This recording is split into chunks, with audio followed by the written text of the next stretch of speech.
Hi, I'm Tommy Isel. I'm Olivia Horn.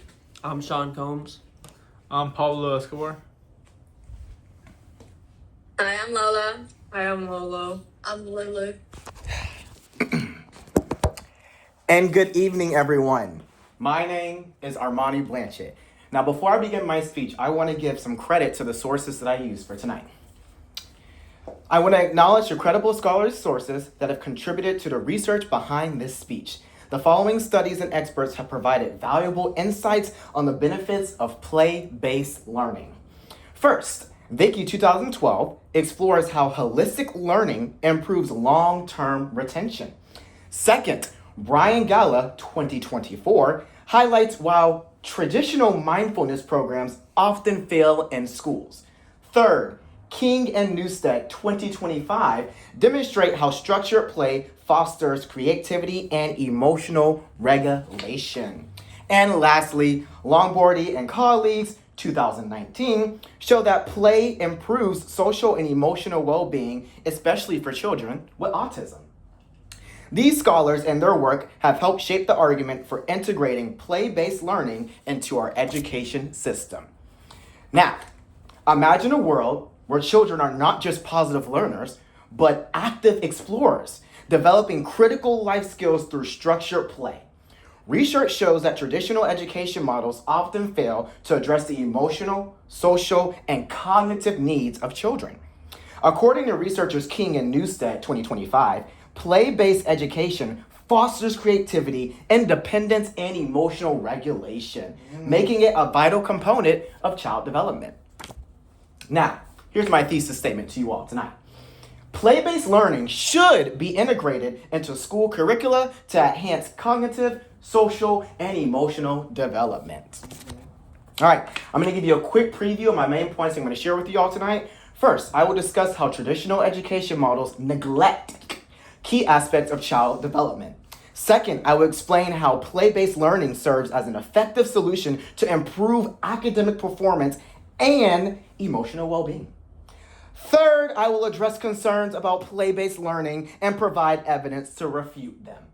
And finally, I will present actionable steps to implement this change into our education system. All right, so here's a problem that we're facing. Traditional education neglects development. Many schools emphasize rote memorization over social emotional learning, which limits a child's ability to develop critical thinking and adaptability. Vicki Kelly, 2012, a researcher in child education, explains that indigenous educational methods emphasize holistic learning, which helps children retain information better and develop real-world skills. Another problem is the rising mental health challenges, okay? Folks, 5 years ago, we all saw what happened, the COVID pandemic. We saw what happened in schools. We saw the emotional needs of kids, the educational needs of kids not being met.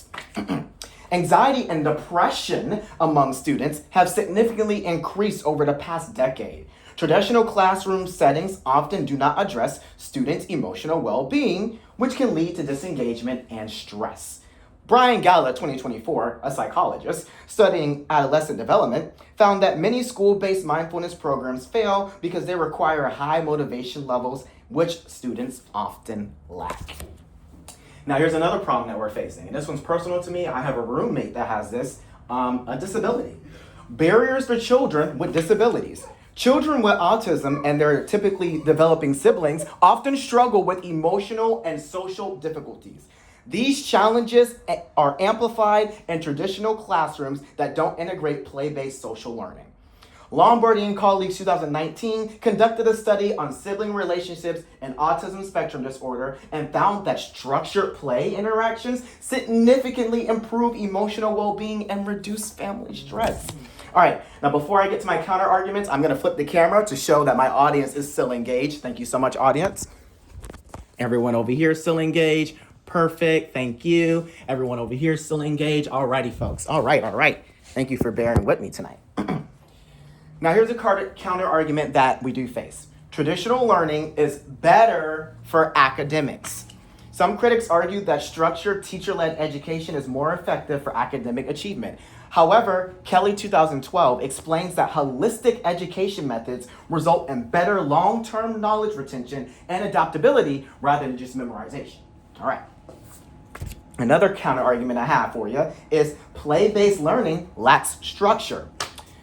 Another concern that I just said is that play-based learning is too unstructured and lacks official discipline. Well, King and Newstead 2025 conducted a study on international playwork approaches and found that structured play models like Playwork provide a balance between autonomy and guided learning, leading to better engagement and self-regulation skills.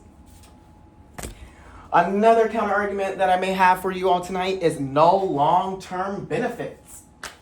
Some skeptics question whether play-based learning has lasting educational benefits. Gala 2024 found that classrooms incorporating structured play saw improved student motivation, emotional resilience, and higher engagement rates, countering claims that play-based learning is ineffective. All right, what's the solution, you may ask? Integrating play-based learning. By implementing structured play-based learning, schools can improve academic outcomes, mental health, and social skills. King and Newstead 2025 found that integrating play work approaches helps children develop problem-solving skills and emotional regulation, proving its effectiveness in real-world education. Now, let's have a visualization here, guys. A positive future with play-based learning. If we integrate play-based learning, students will develop essential life skills like problem solving, teamwork, and emotional regulation. Schools will become more inclusive and engaging for all learners. According to Kelly 2012, holistic learning creates a stronger sense of adaptability, collaboration, and critical thinking, which prepares students for success beyond the classroom. Now, think of the negative future that we could have without putting this change into place. If we ignore the benefits of play-based learning, schools will remain high-stress environments that fail to support students' mental and emotional well-being. Rates of anxiety and disengagement will continue to rise. Longboardy et al. 2019 warns that without social play interventions, children with disabilities will struggle even more to integrate into traditional learning environments, widening the gap in educational equity. Now, here's my call to action for you all tonight.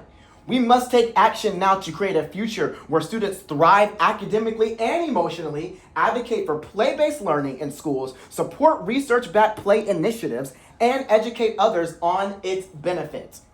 My final thoughts that I want to share with you all tonight is, in conclusion, by embracing play-based learning, we can set children up for lifelong success, mentally, socially, and academically. Let's take action today to make learning fun, effective, and meaningful. Thank you so much.